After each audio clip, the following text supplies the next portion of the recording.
This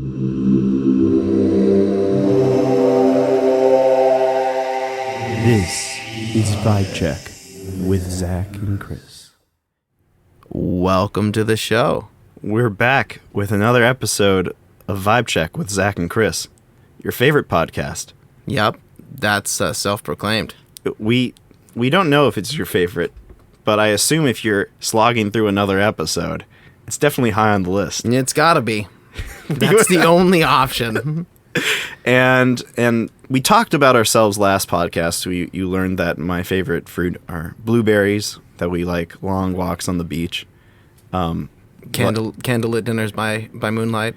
Or moonlight dinners by candlelight. You know, either way. Yeah. We like light. We like light, and we like it in strange, dark places. And that's what this show is about. That's Welcome right. to Vibe Check. Right. We're about light in dark places, which is a metaphor that we'll get into later. Maybe. So the title of this episode that I what's the word? Okay, I forgot the word, but the title of the episode is Free Will Paradigm. And that's intentionally a mystery that doesn't make any sense. And we're going to get to why we titled that as the show goes on. We are going to explore the free will paradigm. It's like a world that you live in, but don't live in completely yet. I think that's fair. That's fair. That's a fair explanation. Yeah. And first of all, we have a jumping off point. It's called vulnerability. It's everyone's favorite new watchword. Everyone's got to be vulnerable these days, right? Yes. You would say we're pretty vulnerable people. Except for the ones who aren't. Right. But us. Yeah, yes, yeah, us. Yeah. Specifically us, yes. We're very open about everything as much as possible. Yeah. And so, we vibe with vulnerability. Well, I would say that there's a real danger in vulnerability too, by definition. I'm going to say that certain people, when they ask you to be vulnerable, don't necessarily have your best interests at heart and in their minds. Mm-hmm.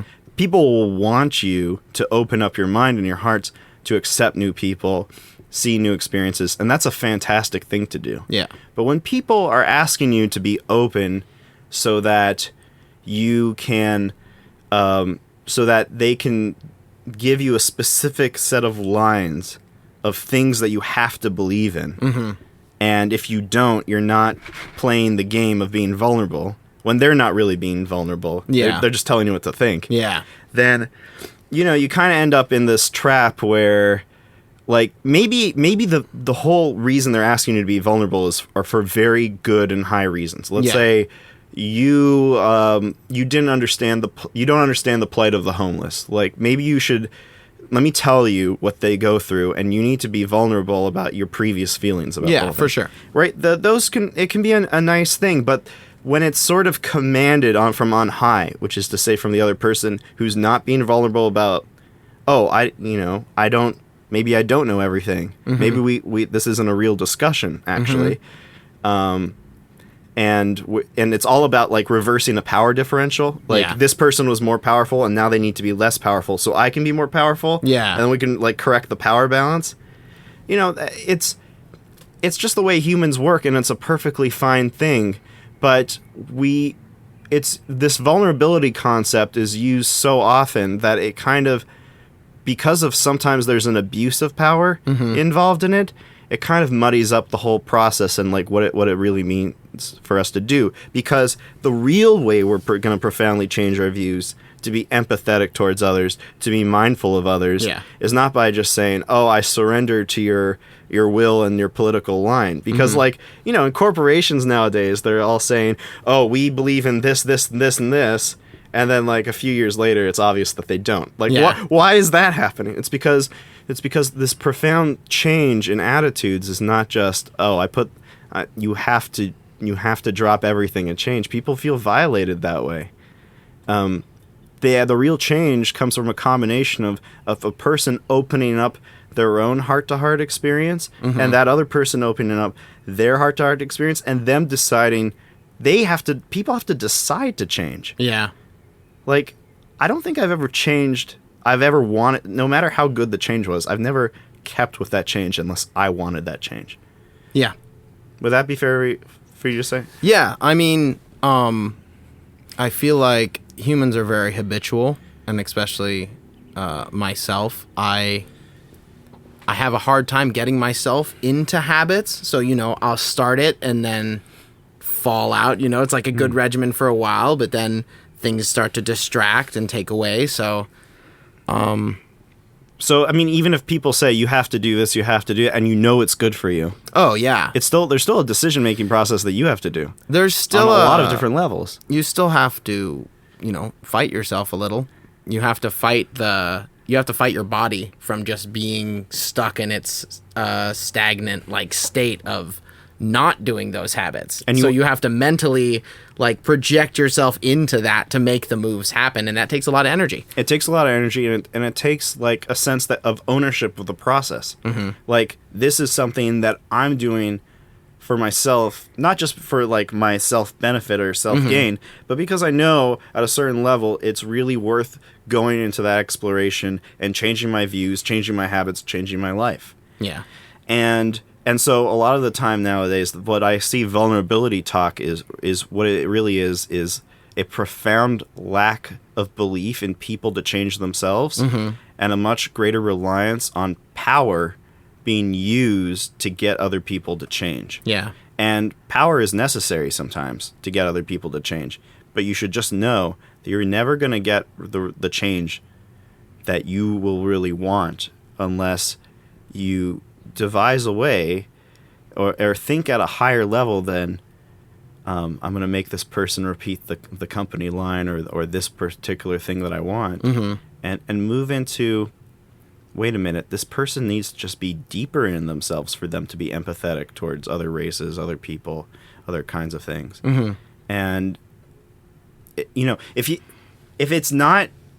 if being deeper within yourself, whether it be to take on habits or to change your views or things like that, if that's not part of the solution, then whatever you're trying to get another person to do is not worth it. It's not correct. It's not right. Because ideally, as human beings, if we go deeper into ourselves, we'll become more empathetic, more kind, more open, more ready to take on the experiences of others and understand where they're coming from and things like that.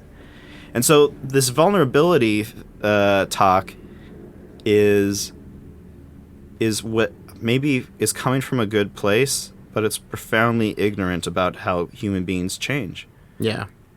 Human beings, we need to be vulnerable to something different than just other people. It's good. Yeah. It's good to have that. We need to be vulnerable to ourselves. Yeah. That's different.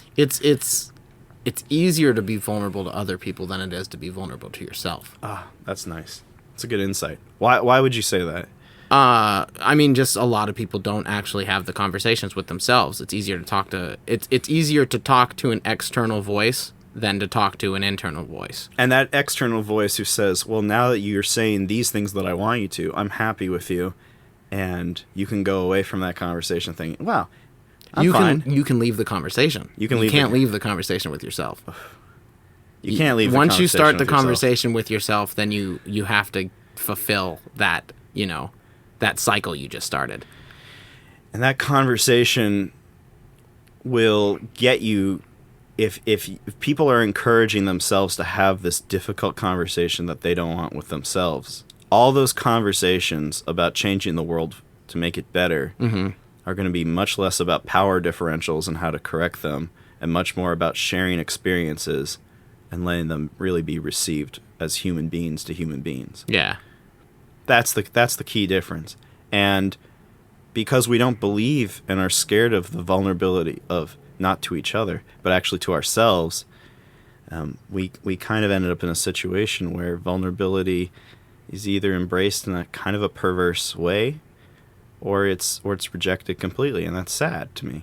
Because we need to be vulnerable to ourselves. And what do we mean by that? Within ourselves, we have really powerful things. And they can guide us and direct us, and they can make us feel comfortable and at peace. and they're so much powerful than our conscious mind. Yeah. So that vulnerability to ourselves is really about humility to ourselves. Like we, not only should we be, and when we become humble to ourselves, by the way, we become humble towards other human beings. Yeah. Why? Because when we understand how great and true and right the deeper, most spiritual parts of ourselves are, then we automatically adapt that attitude towards where other people are coming from. Mm-hmm. And that's where the experiences can be shared. And that's where the person-to-person vulnerability isn't a power differential game. It's about sharing common humanity. Yeah. That's where it comes from, because you can't share that common humanity until you've even touched your own humanity. That's what we need to be asking from people. Word. So now the question is, how do we become humble towards ourselves?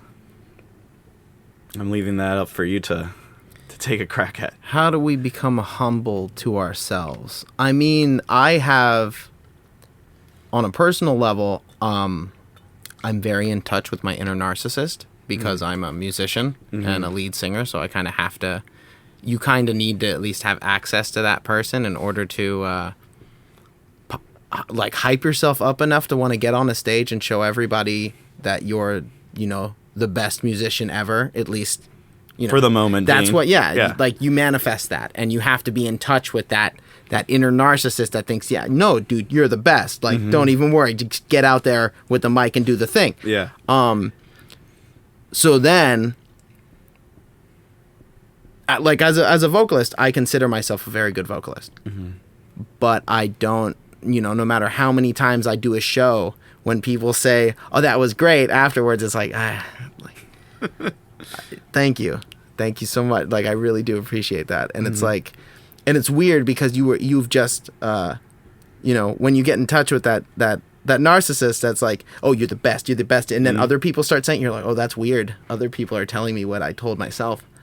And then you humble yourself. That sort of causes you to humble yourself, because you're like, "Oh, wow, like what happened inside happened outside." You know what I mean? Like, you really believed in yourself, and then everyone like,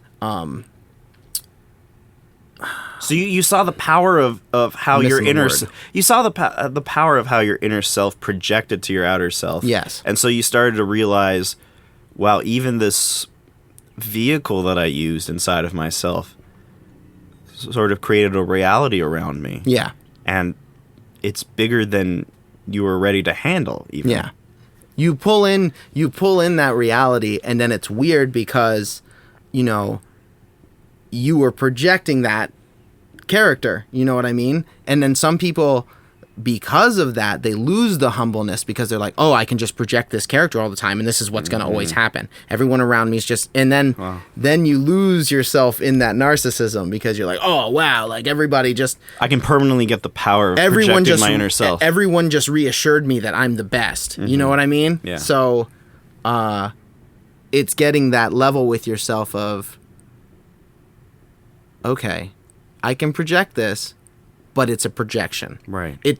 You're choosing to identify with that character you're projecting.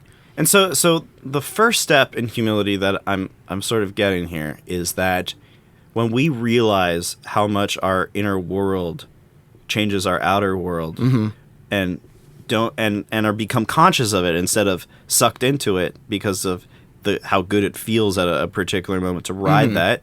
When you become conscious of that, you realize, oh wow, like there's something inside of me, and even a relatively superficial level on the grand scale of things, that has so much power and promise. Like that same inner narcissist that's expressed that allows you to get onto stage and change that reality around you is the same one that when inside of you becomes hate, people feel hateful, or when the inside of you feels love or compassion, people also become like that or feel like that, if that's the world within you. And so that first step is, wow, my inner self is responsible for a lot of the reality within me and outside of me. And that's a really powerful thing, because when you become conscious of that for the first time, instead of just getting sucked into that, you realize, okay, well, first of all, my mind is weak because my mind can think things, but the inner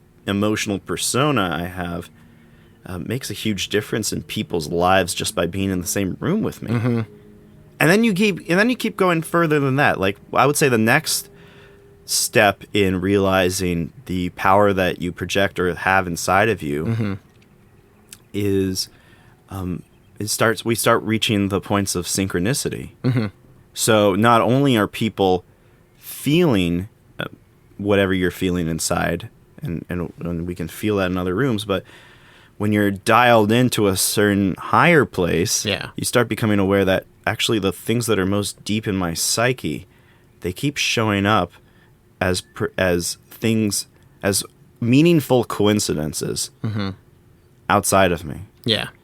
And so there's 2 points. There's one is like, whoa, that's so cool. And it's overwhelming. Yeah. But the second point is, oh my gosh, that's also happening within me. Yeah. Would you say that that's a point, you've reached and like have grappled with? I mean, in a sense of like almost instant manifestation, or like, just the fact that this stuff that is deepest within you in your psyche, in just the pure psychological sense. Yeah. When you focus on it, it seems to show up in the world around you. Oh, I mean, that's how this podcast happened.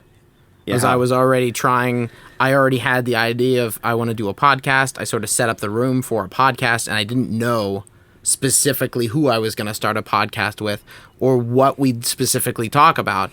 And then, you got ordained and we talked, and it was like, oh, we can talk.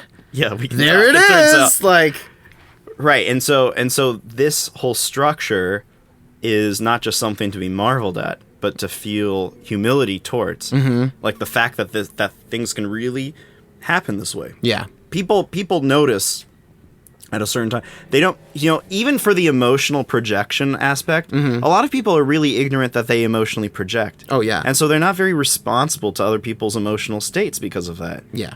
But, and so the first step of humility on the inner sense really helps everyone around you, because you try your best not to take over a room if you don't need to. Yeah. Right? You become conscious of your power, and then even further, that mission is helped when you become humble towards, oh my goodness, like if I really become conscious and aware of the deepest parts and desires of my being, Yeah. they sort of show up. Mm-hmm. And I think some of our listeners might have had those experiences, whether their minds are tuned to certain numbers, Mm-hmm. or they're tuned to certain like visions of things. Mm-hmm. Like the patterns start showing up, because what synchronicity is the way our inner minds and the outer world sort of just sync up, because that's how powerful that inner section of ourselves is. Yeah. And so we got to give that respect. Mm-hmm. All these things that we give respect allow it so that we don't ride them and roughshod over other people. But we understand, oh goodness, like if this is what's going on in me, not only can I rely on it in comparison to my feeble mind, but I can also understand, like, I need to be conscious of it so I can put limits on myself. Mm-hmm. But then we get to even further places, because I would say that the synchronicity aspect of it is at the borderline edge between the purely spiritual, and this mix of psychological and spiritual. Yeah. So the next sort of stage to be humble towards and respect its power are conscience and intuition. Mm-hmm. So let's start with conscience. I would describe conscience as a feeling that you get that doesn't really have any emotions attached to it. It's just a strong feeling. Yeah. Do you know what I mean? Yeah. Is there maybe a better way to describe that? Like, you just feel like a compulsion? As a definition of consciousness? Or no, like your conscience. Oh, your conscience.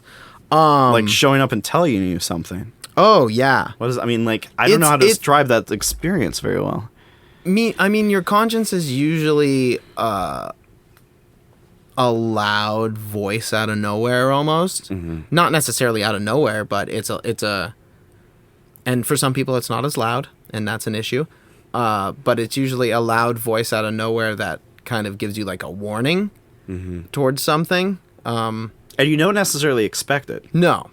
And you have to be able to like read that message, you know what I mean? Like all of a sudden something shows up and is telling you like, this is not right. This is not what you should be getting yourself involved with. I mean, that also goes with the intuition. It's just this inner feeling of, And there's no like, I know this isn't vibing with me. Right. Hence the vibe check. Yeah, go for it. Zach. And no, I mean, in that, I think one really interesting thing that I've noticed as I've thought about this is that you don't feel anger, you don't feel sadness, you don't feel happiness, you don't feel joy. The only thing you feel is this compelling sense of rightness. And it's as though it's an emotion that doesn't exist in the world of emotions. It comes from another planet completely. It doesn't belong in the palette of emotions, but it's still felt in the emotional world. Yes. Because it's like a comet that hits the moon. Wait, let me think of a better way to describe this. It's like a meteor that flies into the atmosphere and gets burned up, and we see that it's not a normal cloud. And we can tell that it's something in the sky, but it's not part of that normal system of clouds. It comes from another world entirely. And it's a good way to put it. Yeah, I'm glad I found that metaphor. I like that, Zach. We're getting closer. So it's this feeling that of just almost an alien emotion that doesn't exist within our normal palette of emotions. And it tells us things that we don't expect, and it says, and it has a message encoded within it, and it says, this thing that you're thinking about doing, by the way, conscience and intuition is the same thing, except they express different messages. Yeah. Conscience says, this thing that you're doing, don't do it. Yeah. I see what's coming. Yeah. I know what's coming. Yeah. Intuition says, do it. Yeah. I see what's coming. Yeah. That makes I know sense. what's coming. That's a good way to describe it too. It's literally the same thing. Your consciousness is your warning, and your intuition is like your hype. It's your green light. Yeah. And it's actually the same thing. It comes from the same place of just understanding the consequences of the future in the whole system of synchronicity, of events happening that conform with an inner reality. And it comes by really fast and really powerfully. And I want to move on to really talking more deeply about that feeling of conscience and intuition and the need to be humble towards it. But I think I'm ready to take a break right now. Okay. What do you say? Let's take a quick break. We will be right back with Vibe Check.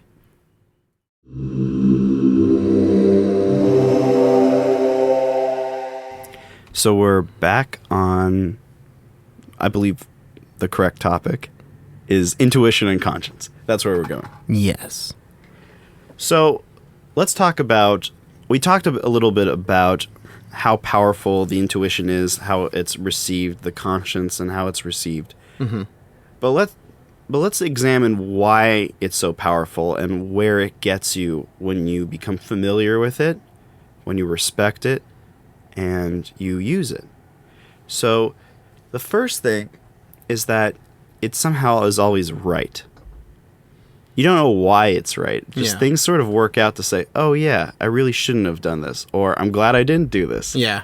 Or I'm really happy I did do this because everything sort of fell in place. Yeah, it worked its way out.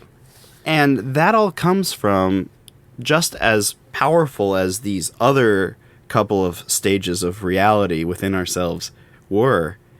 If this is even higher in preceding all of those things, then where is that coming from? What does that do? And I think the answer to that is that somewhere deep within ourselves, the spiritual side of ourselves, we know reality, or it comes to us. And our minds and even our emotions are too feeble to understand it. So our soul just says, okay, you're too dumb to get this, but just do it. Yeah. Or just don't do it. Just trust me. Just trust me. Yeah. Don't trust you. Don't trust you. That's the whole point of this. Being humble to yourself at this level means don't trust you. Yeah. Trust me. Yeah. But you know who you're trusting when you're trusting me? You're actually trusting you. Yeah.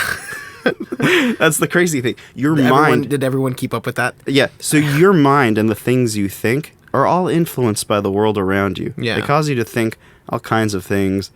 It gives you an illusion of free will. Mm-hmm. That you just can do anything you want because you have the power to reason it out. Yeah. And do the right thing. Yeah.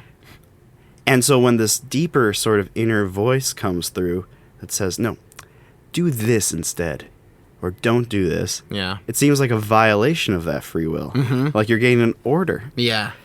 But I would argue that this is precisely the height of free will. Why?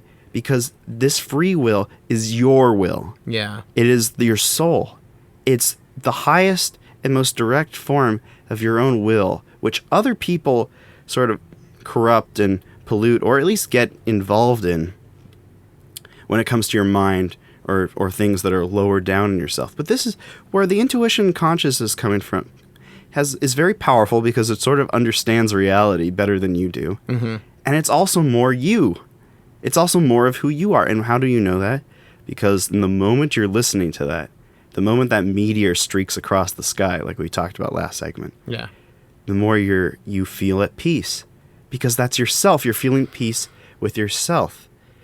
So there's a certain kind of humility and surrender to the innermost being within yourself and understand how powerful that is.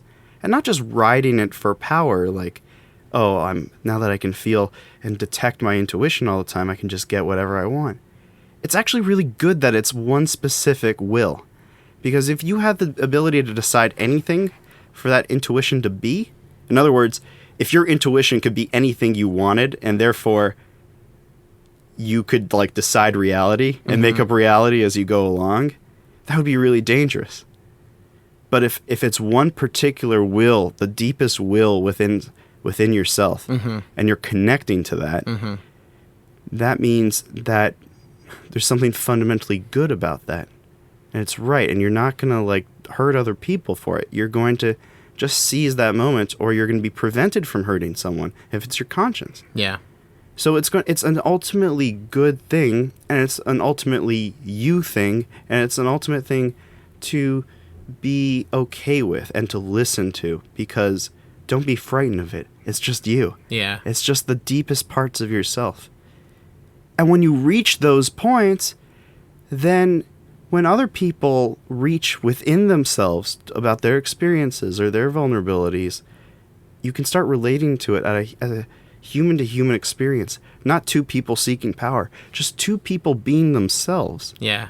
That's how this awakening is going to happen between people. Yeah. When we prioritize vulnerability towards ourselves over vulnerability towards other people, so that we become aware of the deepest desires and goodnesses of our soul. And in that way, we enter the free will paradigm, where our will is free not because you can do anything, but because it's most you.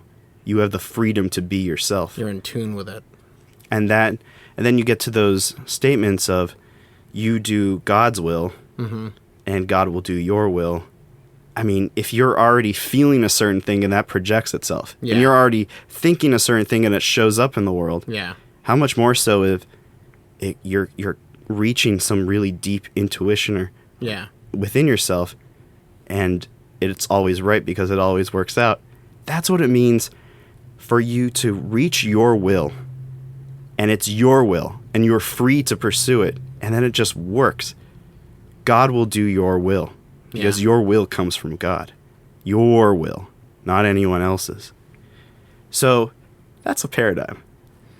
And I don't know. So would you say that it's easy to cultivate that? Is it possible to just become more comfortable with listening to your intuition and sort of obeying it in a weird way? It's like subverting your own will to this higher will. It's kind of hard, right? I think it's very much... you have to train your own mind to... Let's put it this way. The outside world is full of propaganda and hypnosis, and you have to be so self-aware of how the external world is affecting you, so that you're in tune with that inner will that is out of tune with that. Oh, yeah. You know what I mean? Right. Like, the outside world's going to feed you so much information, and your mind and your soul have to filter that. And sometimes there's just so much that it disconnects the mind and the soul. So it's a lot of work of your soul and your mind trying to find their way through this garbage and meeting in the middle, but you got to get through the garbage first. So you got to figure out what serves you and what doesn't, externally and internally. And it's almost like a trademark of that feeling is that it doesn't match up with the rest of the world. Yeah. Like you almost know it's the right thing. Yeah. Because it's not following what the rest of the world wants you to think. Yeah, that's the thing. There's got to be enough people out there that have tried so hard to fit in and never feel comfortable. But it's because they're trying to fit into other people's, like, vibes. Wills. Yeah, exactly. Your will, your vibe, that's you. You are your own special little song. You know what I mean? Like, every person is their own song. They're not all going to blend together. They're not all going to be in the same key. They're not all going to be the same tempo. It's music, man. Like, everybody's going to be on their own frequency, and they have to hear that song. So you got to tune your radio, your little brain soul radio. Yeah. It's tuning your brain into the radio station of the soul and finding yours. And your will is not free until it really is your own will. Yeah. That's where you end up going. And not only is it characterized by sometimes very much clashing with other people's frequencies or their lack of frequency, their just desire one direction or another, it's also characterized by a sense of peace that, oh yeah, this is what happens when we're listening also to an ice cream truck. That's the old ice cream truck. It's the ice cream truck of justice. You'd only hope so. And the ice cream truck of justice, peace, and following your intuition. That's the one that's outside right now. That's exactly the one. And so it sounds beautiful. You know that sound anywhere. You know that sound anywhere, and it makes you happy inside. At least, I don't... I'm torturing a metaphor out of an ice cream truck. I know. It's gone now, isn't it? Is it gone? Okay, it's gone. God. I gotta ignore that. Hi, guys. Welcome back to Vibe Check. So we want to be able to be humble enough to ourselves to realize how great and how beautiful our inner will is, and how important it is to be in touch with the most human aspects of ourselves. That place of peace, that place of feeling exactly like who you are. And that's what allows that inner work, that finding that self, that higher self of yours that you were talking about. Yeah. At another point. I mean, it's through us that the world gets healed. Yeah. Not through trying to not just through trying to bludgeon people into being better. Or bludgeon people into blind faith. Like, faith is important, but you got to act upon your faith. It's not even just leaving it up to, well, everything's just going to get better, period. Well, it's like, are you getting better? Yeah. You're still in charge of you're still technically in charge of yourself. So are you still on the journey, or have you given it up completely to God and you just sort of stop finding your own vibe? Because if your will can become God's will when that will is pure and good and peaceful, then how is God supposed to take care of your life unless you've really reached that inner place where you feel at one with that? Yeah. Because that's how it happens. It doesn't happen when you're separate from God. Yeah. It happens when God lives within you. Yeah. When you have a personal relationship with that feeling. And it's really hard. But the important thing is that when you feel it inside, don't dismiss it as not important or inconsequential. It's actually the most consequential voice you'll listen to. It's not my voice. It's not Kris's voice. It's not your friends or your family. I mean, those are all very, very important voices. But that voice that tells you what's right and what's wrong, that voice that tells you this is your moment, this is who you are, that is what creates goodness in this world, because that voice, your voice, is ultimately a very, very good voice. Yeah. And I think with that we'll end the show. But I think the next topic we're gonna reach. Let's give a little teaser of maybe a concept for the next show. The next one will be about, I think we got to be brave. We're going to talk about the duality of humankind. Ooh. That'll get real nice and we're going to talk about all over the place. Let's try our best.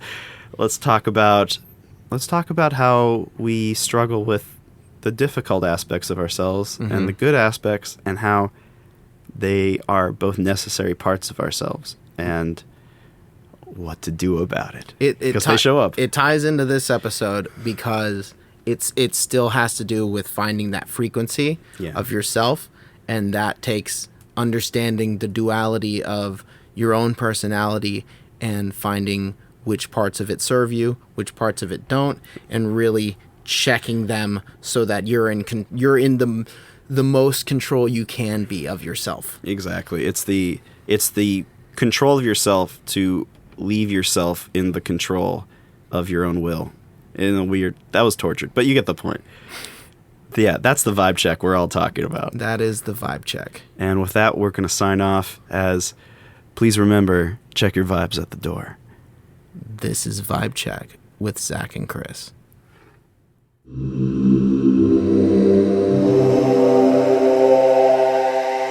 This is Vibe Check with Zach and Kris.